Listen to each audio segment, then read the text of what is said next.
छुछुना गे हम छलियो सुनर मौगी को देला छुछुना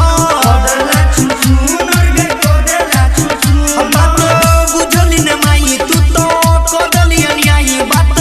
बुझली न माई तू तो को दली अन्यायी अगुआ के संग तू तो चल गेला ढूना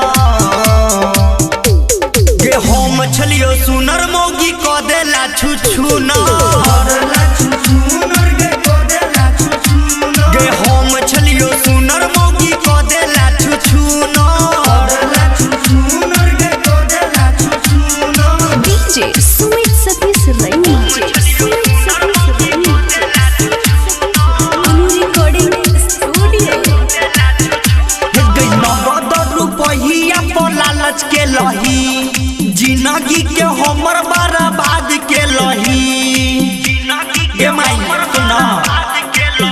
हाँ नगद रुपया पर लालच के लही जिंदगी के हमर बर्बाद के लही केकरा से कम हम छलिए गई सुना गे हम छलियो सुनर मौगी को देला छुछुना गे हम छलियो सुनर मौगी को देला छुछुना डीजे सुमित सतीश रैनी रिकॉर्डिंग स्टूडियो कहै छियो बात करनी सुने माई गे दोसरा पुतौआ जाके ढूंढे माई गे माई जोना